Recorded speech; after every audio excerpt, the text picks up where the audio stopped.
Greetings and salutations, Real Estate Undergrounders. It is Ed Matthews with the Real Estate Underground. Today is yet another interesting show. I hope you get a lot out of it. With me is Chris Long from Long Yards. We're going to be talking storage today, but there's a little bit of a wrinkle in his business model. So we're also going to be talking about a little bit of franchising and a whole lot of licensing as well. Welcome to the show, Chris. Thank you for joining us today. Thanks, Ed. It's good to be here. Yeah, great.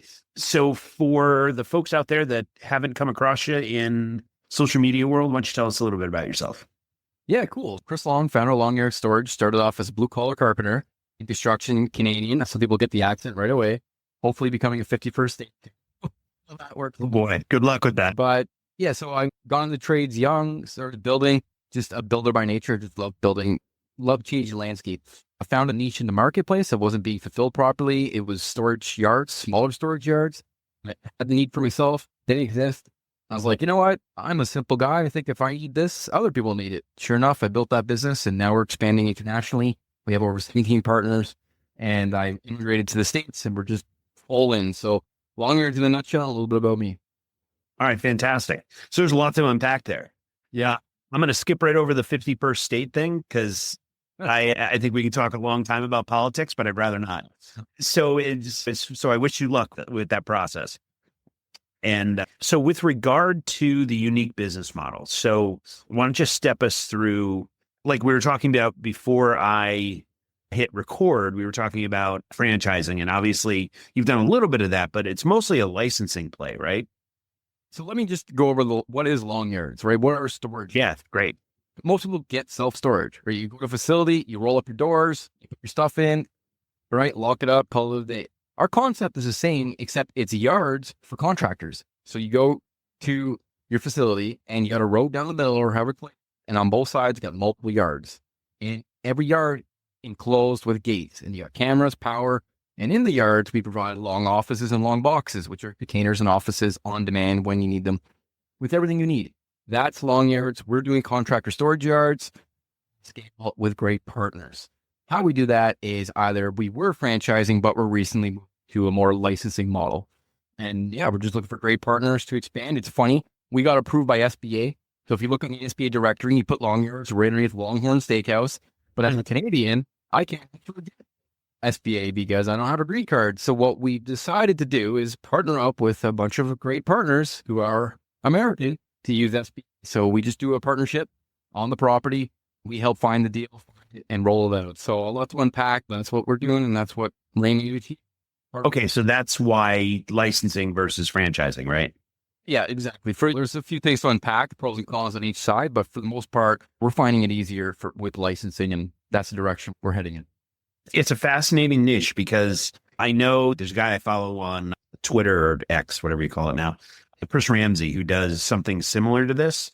Although a lot of his stuff looks more like man caves than it does contractor garages. Obviously, you're providing office space, you're providing storage space, and frankly, it's something that when I had my home remodeling business, this is exactly what I did, right? Is I'd rent a storage unit and that's where I'd keep my inventory and whatever tools I didn't have in my truck, and away we went, right? And just for context, we're not doing full development. We are launching sites within 3 months. Okay, so walk me through that. Walk me through that. So it's new, it's quick, it's simple. You find a 5-acre piece of property, we gotta make sure it matches the Long Yards feasibility, and then we do our model, and we do it with no permits because our model doesn't require permits. We're not a full stack development company, but we are a massive value add company. So when you think of storage or offices, these are portable mini storage units that move around just like the containers. Right. And our yards are meant to move around as well. So if you're renting a 1,500 yard, but you want to take the yard beside you, the panels between the yards move around. So now you double the size of your yard based on your business demand. So we're not doing contractor garages, not right now. There is a future, but our adaptable model. But for now, it's nimble, it's quick, simple, it's fast. And I'll tell you what, for the returns, your cash flow, it's amazing. You think about how fast you build out, how fast you cash flow, the supply and demand void that we're filling. Yeah, it's supplements. So commercial lots. And so you're looking for a minimum 5 acres. Talk me through your buy box. What are you looking for? The buy box, you could actually go smaller. It goes down to a net usable square footage of land. So you can have a 10-acre property, but only 5 acres because you got 9 of wetlands, right? It really depends. And then you have a minimum set of expenses. So the buy box is really particular to the area. And that's why we've built our internal IP, which is our feasibility tool. We can now analyze real estate within 30 seconds. You put in the size, the acreage. Our tool will spit out what's called a gross rent multiplier. I'm hopefully not going over anyone's head, but it's basically, is it a deal good or bad? But the buy box is, you want to be like a minimum of a usable acre, but you could go up to 10, 15 acres depending on the demand around. So it really is adaptable to the market. So for that reason, the buy box is expanded, but it's still, we really have to be hyper focused on great markets, great properties. That's easy to build too. And so when you talk about paneling, I think of a storage yard as chain link fences everywhere, but that's not what we're talking about here, right? It's a hybrid. We use a hybrid fencing system. So it's paneling like chain link, except it moves around, right? Okay. You have like at my 10-acre facility in Canada, it's quite literally a long yard. Okay. I know Chris Long has a few spins on it, long yards, but it is 200 feet by 2,000 feet. You got a road in the middle. You got yards on both sides. So the concept, what you're thinking is the same. You got 67 yards in a yard. So for everyone listening, they still don't get it. I'm hoping to try to provide as much clarity as I can because I think it's simple, but some people got to grasp the concept, but it's just like you described. It's a bunch of fencing panels, but it's concreted in. It's not like a chimney temporary fence setup. No, these are in concrete, but we just have a unique system of how we do it. Okay. And so let's say I'm a home improvement contractor and I don't have an office, but I need a place to do business and I need a place to store my stuff, my inventory and whatnot. So walk me through how that relationship starts and what it looks like. Well, here's the crazy thing. A lot of people don't even know we exist. So some listeners are like, oh my God, that exists. That's the same for someone trying to get a yard because the solution, there's no problem to the solution. That's why our mission is to create affordable yards, 2 to 20,000 square feet in the marketplace. Right. So first of all, we have to let you know we exist. That's an education process for the marketplace. Yep. Once you find out, then it's easy. You reach out to us. There's a sales process behind it because no one just rents the yard because they're like, oh, that's cool, but how does it work? Where is it? How do I get there? Right. Back on my trailer. All these little nuances. But we have the software and the processes to literally take someone that needs it right to an automated, send your credit card, DocuSign right to your phone, gate code right into your yard with a combo code with every step that you need through a technology platform. That's how it starts. Not many people are searching for it because they don't know the solution exists. And it's once you're in people are saying iOS, industrial outside storage. Yeah. It's hard to get 1 to 3 acres. And if you're getting 1 to 3 acres, they want 1, 3, 5-year triple net leases with no security and a piece of dirt. Right. That's what's on the market. The gap that the long yard solution provides, the gap in the market that doesn't exist, it's the smaller yards that's fully secure. That's what we're aiming to solve, and we're doing that with partners. Okay. And so the technology, the process, the systems that you have in place, that's what you get with the licensing deal. Yeah, and we put our money in the deal. So we're not just, we do the construction, we provide our lenders, which SBA. So there's no guessing. It's not like, how do I underwrite it? With us, we teach you, we give you the tools, we give you the know-how, we give you the areas of search, we give you the lenders, our roadmap checklist, we do the build out for you, we help with everything from A to Z. So it's not just a franchise where here's the book, go cook. No, we're cooking with you. And that's the cool thing. So it's more like a hybrid model. Okay. And that's why you refer to them as partners as opposed to licensees or franchisees. Right. Yeah, because they are partners. We're in the trenches with them. Yeah. Stay with us. We'll be right back. A motivated seller just filled out your web form. If you call back within 5 minutes, you're nearly 4 times more likely to get that seller appointment. But delay your follow-up by even just 10 minutes? Forget it. You're toast.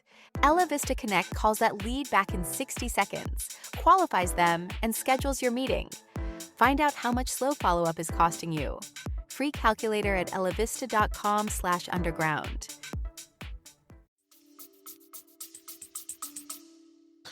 Without talking about specific numbers, because we can't do that really. But I'm not a franchise, so like yeah, fair point. Fair point. So walk me through the process in terms of, okay, because I'm intrigued, right? So treat me like a potential partner, right? Ed Matthews, nice to meet you, Chris. I've got my eye on several parcels, and so I'd like to understand what the criteria looks like here in Central Connecticut, because there's a whole bunch of contractors here who have this exact problem. So how do I get started? It's really simple. So first of all, there's an intake questionnaire. Got to make you qualified, right? You got to be liquid. You got to qualify for SB, and you got to be willing to sign on debt. Number one, are you qualified? And are you willing to move forward when the deals move forward? That's number one. But still I am. Yes, so you are. Okay, so you're good to go. You're in a good market. Also, you got to be a good candidate in a good market. You meet those two criteria, and assuming we get along, that's important as well. Yeah. Then we're about to get married, right? Or it goes from dating to marriage, but we start dating. Exactly. And the dating process starts off with $5,000. It's not a $50,000 franchise fee. It's called the go long or go home. $5,000. You secure your territory. We're still doing territories for up to a year. And then we show you how to find a location, and we work with you to find a location. Okay. We give you our tools to help you understand commercial real estate. We give you our underwriting tools. And this is the best thing. If you don't like what we have to offer in 14 days, we give you your $5,000 back. No questions asked. Here you go. So that's how we're doing it. And yeah, that's how we're getting people across the finish line. That's how we go from dating to marriage. Okay, good. So you said good candidate. So talk me through what a good candidate looks like. Someone with either real estate experience, some level of real estate experience, ideally some business experience. You've gone through a few hoops, you've taken a few bruises, blue collar. But you got to have a good net worth, good income, and qualify for the SBA, good credit score and liquidity. So if you check those boxes, we're going to help you.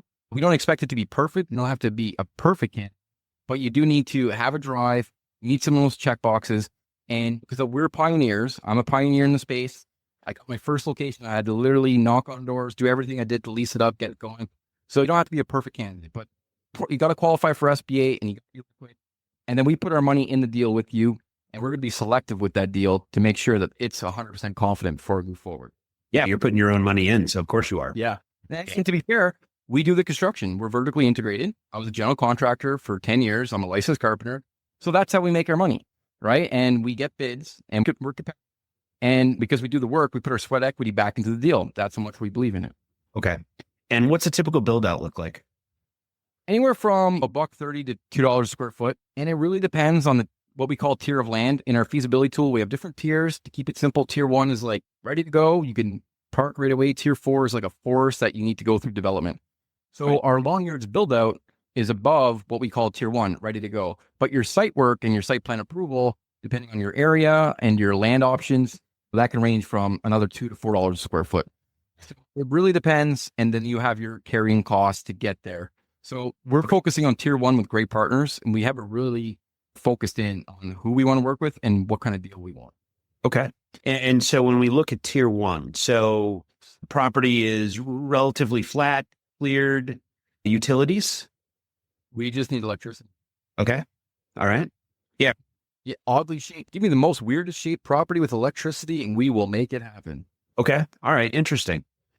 You and I are going to talk offline because I've got an idea, and I literally had a conversation about this with a good friend of mine yesterday. Yeah, because he was thinking about building something similar, and didn't want to lay out the $1 million to do it. And I said, okay. So we were talking about different things like solar and all that other stuff. But okay. And so when you press the go button, right? Good candidate, they qualify, they go through the SBA process, money shows up, or whatever that number is, figure $2 a square foot. The build out takes roughly, give me a range, because obviously every project's different. If it's a tier 1, that means we're just doing the long yards build out, which is all our underground electrical, our conduits, our fencing. We are aimed to launch in 3 months. By the time we close, by the time we're at our grand opening, it's 3 months. Now, if it's obviously site plan approval with civil engineering and site work development, that's where it becomes a tier 4. You got to rely on different trades. But long yards is made to move quick. And here's a unique thing I didn't even mention yet. We don't even have to buy the dirt. We can lease the dirt because we could do land arbitrage. And SBA will come in and we could do a profit share with the landowner. Well, there's just different ways to do that. So there's people with have 30 or 60 grand in the account and you have a credit score, you could still qualify and start off with smaller parcels. You don't have to go and risk $1 million on a piece of dirt. You can do Right. 3 small leases, get a nice cash flow bankroll, and then if you want to buy more, let's do it. But that's cool regardless. You don't have to start big, right? Right. You adapt for the businesses, but it's also adaptable for the real estate. Interesting. Yeah, I'm absolutely fascinated by this model. And so all right, so build out is roughly 90 days. What's the marketing launch look like? 35 grand. We do soft marketing and hard marketing, and this depends on the timelines of the construction. And that's 35 grand. That's built into the SBA. So everything, your whole project with 10% down. Okay. And soft and hard launch. Talk me through what that looks like. What does a soft launch look like? What does a hard launch look like? So soft launch is like educating the marketplace. What I Okay. like to call seasoning. You're putting a little salt and pepper on the people that don't come in. And then once you start getting to a certain phase of construction, you start building a certain amount of excitement. That's when we go with hard marketing. And hard marketing, we have our blueprint. It's a 6-step process. And that's when we really hit the market with different types of campaigns are based on our clientele. So different markets. Right. In new coming markets, you have more logistic companies. In more seasoned, established parcels of land, you have different type of clientele.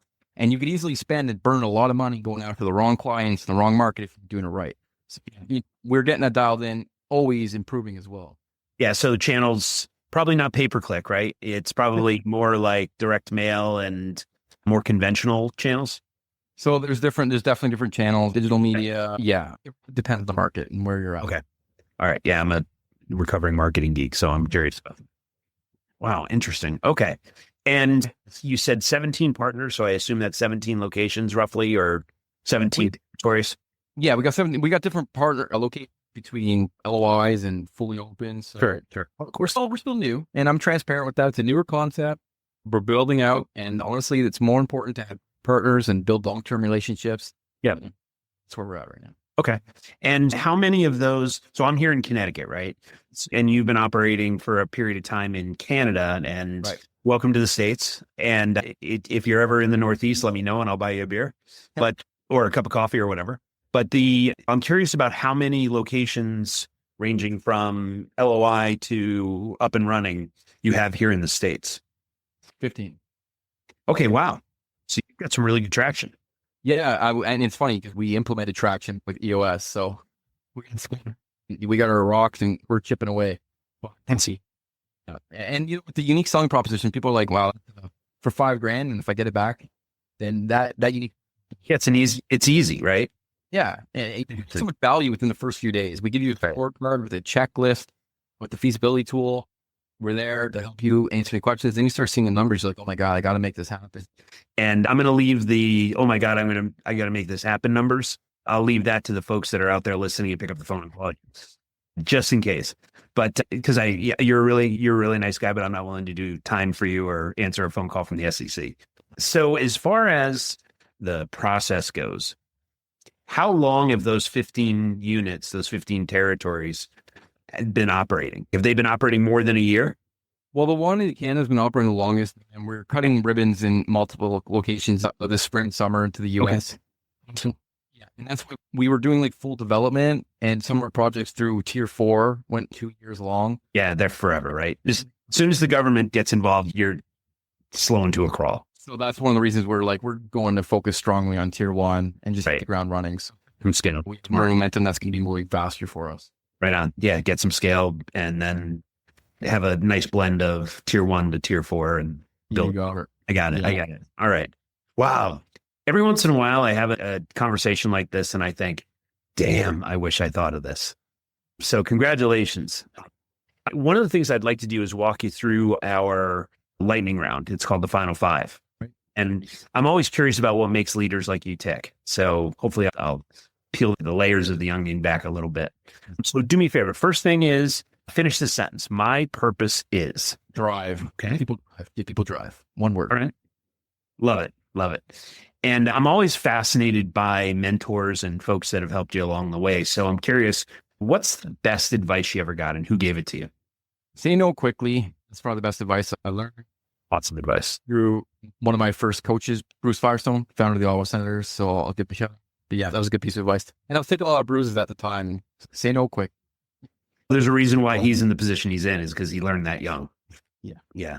Time is by far your most valuable asset. And if you're crystal clear on why you're doing what you do, and allocating time to those things is easy, and recognizing the things that don't fit is easy as well. So saying no is it's a lesson I wish I had learned way younger. So I'm curious about, everybody has challenges, and frankly, I think you learn more from your mistakes than your successes. So talk to me about a professional mistake that you made, and how did you fix it? How did you recover? Oh, there's been so many. It's like, where do I start? The lightning round, professional mistake. I did a large commercial job. I ran a construction company. We had 12 employees, and I was growing too fast with the company. And because one of the reasons I was saying yes, and I thought I can do residential, go over here, pop over here, do commercial. And I took a lot of bruises doing that. So I learned a lot of lessons from that. And then it went from 12 employees to one. I had to put my tool belt on and build the business back up.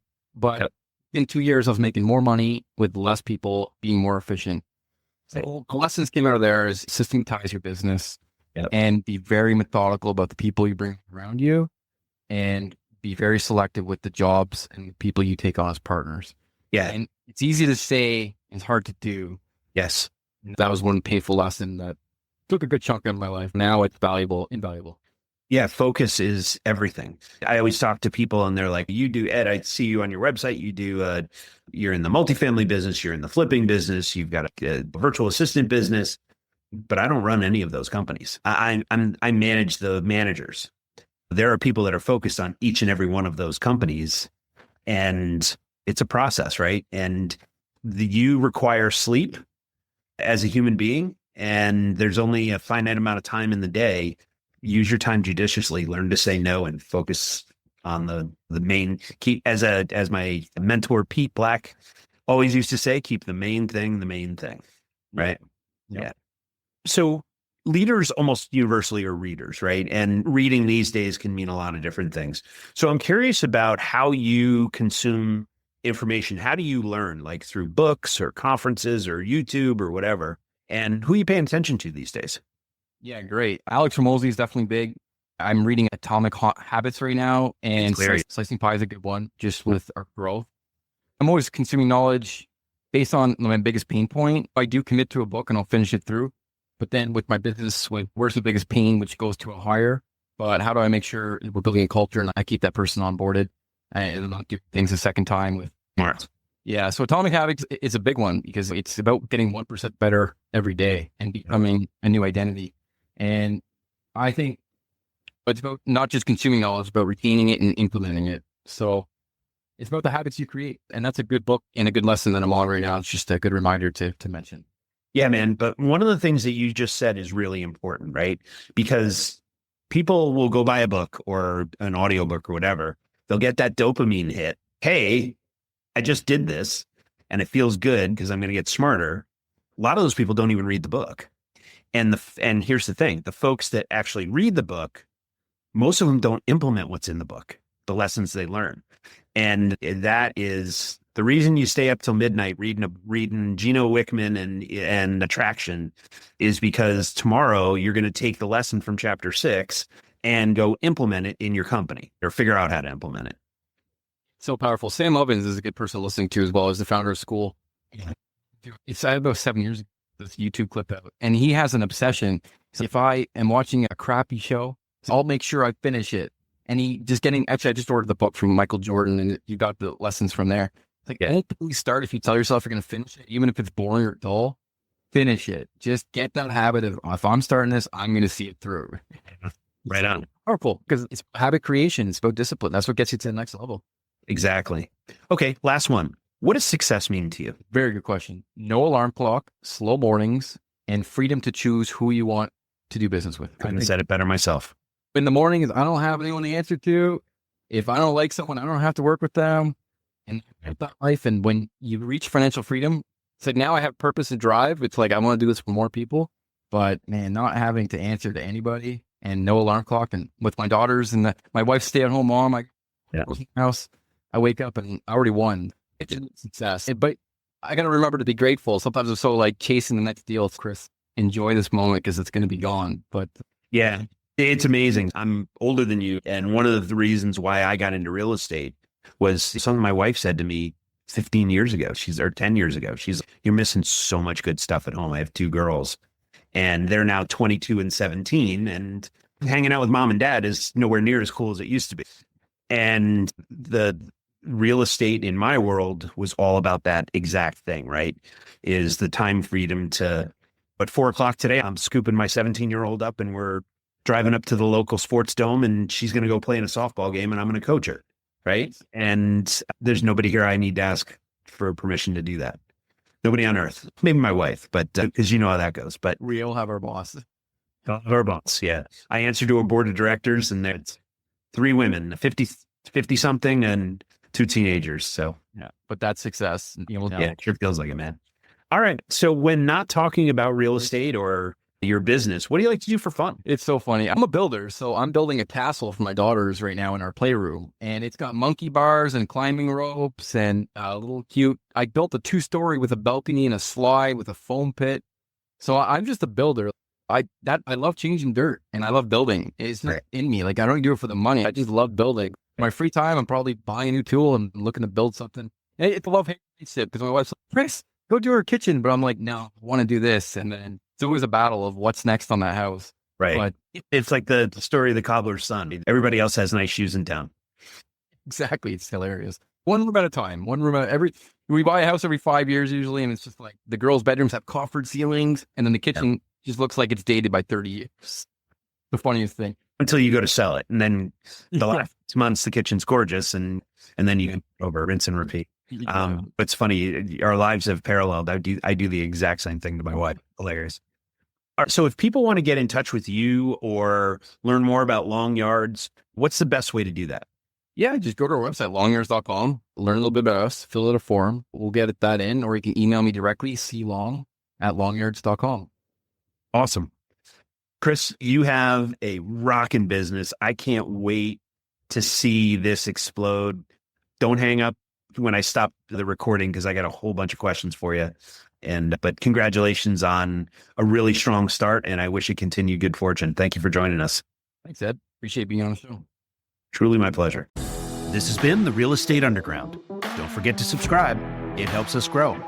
Until next time, Undergrounders, remember your real estate journey begins with a simple step forward.